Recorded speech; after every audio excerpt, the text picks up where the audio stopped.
Hey, everybody, and welcome back for another Deep Dives. Today, we're going to be tackling a phrase I'm sure you've all heard before. Time heals all wounds. But is that really true? Yeah. It's kind of a cliche, right? It is. So maybe you're wrestling with this idea yourself right now. Yeah. Or maybe you're just interested in the psychology of it. Either way, we're going to unpack this, using some research that you sent our way. Yeah, it's really interesting. The research actually kind of pushes back on the idea that it's just a dismissive platitude. Okay. Like, it actually acknowledges that time does play a crucial role in healing. Okay, so how does time actually factor in? I mean, it's not magic, is it? Right, it's not magic, but it is a pretty powerful force. Okay. The research suggests that as time passes, those like really intense emotional memories, they start to fade. Okay. Our brains naturally prioritize newer experiences, so it's almost as if those older memories get filed away, creating a distance. Yeah, I see. So it's like time helps us get some space between ourselves and that initial pain. Exactly. But does that mean that we're just suppressing those emotions then? Not necessarily. It's more about letting those emotions become less overwhelming. Okay. Think of it this way. Okay. You're building a city. You wouldn't just start construction without first laying down a solid foundation. Okay. And time allows us to do that. It allows us to build that foundation, develop those coping skills, and begin to view things more objectively. Yeah. That's a key part of healing. That's a good point. It's not about forgetting what happened, but about gaining a new perspective so we can move forward. Exactly. But the research also suggests that time alone isn't always enough. That's right. The research really stresses that point. Some wounds, they need more than just time passing. They need more active effort to heal properly. Okay. Things like unresolved grief, trauma, or even resentment. Those things, if they aren't addressed, they can fester. That makes sense. I'm picturing like a physical wound, but it's infected? Yes. You wouldn't just ignore it and hope it goes away? You can't just put a Band-Aid on it. Right. You have to clean it out. Exactly. Treat it, get help from a doctor. Yes. So if time alone isn't enough, what else does the research say we need? What are those specific actions that can help address these deeper wounds? Yeah. Welcome back to our deep dive. So we've established that time is crucial, but it's not like a magic cure-all. Right. The research really makes that clear. You know, time alone isn't enough. There needs to be action. You need to make an effort to heal. Okay. So it's like we've been given this amazing toolkit. Yes. Now we need to open it up and figure out which tools will actually help us heal. Exactly. So what are some of the things that the research recommends? What are those active steps we can take to start healing?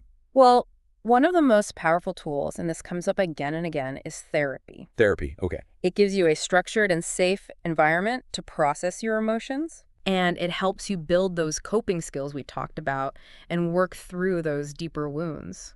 Yeah, that makes a lot of sense. Yeah. Especially if you're dealing with something like trauma or grief. Right. It's like having a guide to help you navigate a really difficult path. Absolutely. And the research also makes it clear that healing isn't just about those emotional and psychological aspects. Okay. You need to think about your physical well-being, too. So you mean like all that stuff we always hear about? Exercise and healthy eating and getting enough sleep, that actually plays a role in emotional healing. It's essential, really. Those things are the foundation. Okay. They give you the resilience and the strength you need, physically and mentally.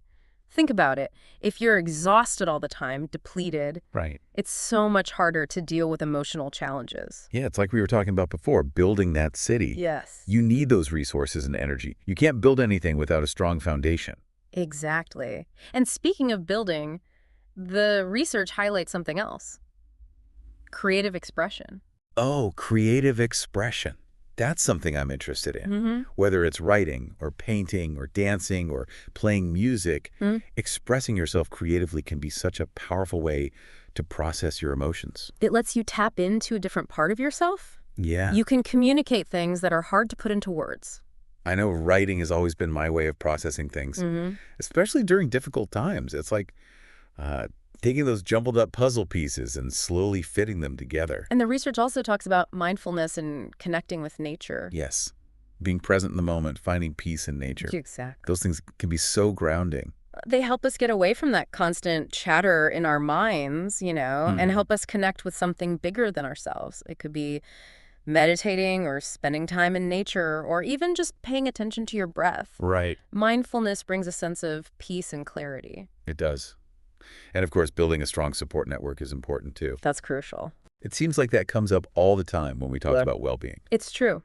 The people around us, the ones who love and care about us, the ones who support and encourage us without judgment, those are the people who make a world of difference. It's like having a team of cheerleaders who are there for you.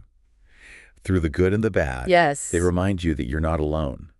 And they help you celebrate the victories along the way. And sometimes just listening to someone who is hurting, that can be incredibly healing. So it seems like what the research is telling us is to, 1, seek professional help if we need it.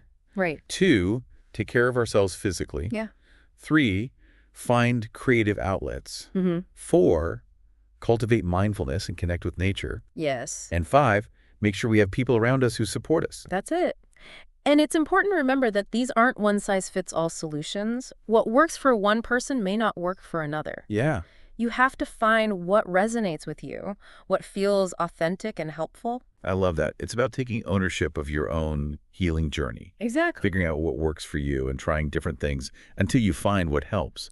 But I also imagine that this journey can be tough, right? Does the research talk about any pitfalls or any misconceptions about healing? Welcome back to the deep dive. We've been talking about this idea of time heals all wounds. And it seems like time is important. Yeah. But healing is also about the actions we take. Right. And the choices we make. Exactly. Now, there's one more thing I want to talk about, this idea that sometimes healing isn't about erasing the wound, but integrating it into who we are. This is where it gets really interesting. The research suggests that some wounds, they might leave a scar even after you've done the work to heal. But it says that maybe instead of looking at that as a bad thing, those scars could actually be a source of strength. I like that idea. But I got to be honest, it's kind of hard to understand. Yeah. How can a scar, something that represents pain, become strength? It's all about how we look at that experience and how we make it a part of our lives. Yeah. The research uses the example of people who've survived a serious illness. I mean, that experience is going to leave a mark, but it could also give them a new appreciation for life. Right. A deeper sense of empathy for others who are suffering. Okay. Maybe it'll even inspire them to make a difference. So it's not about pretending the wound never happened. No. But it's about recognizing how it shaped them. Right. It becomes part of their story, and that story can give them resilience and purpose. I see.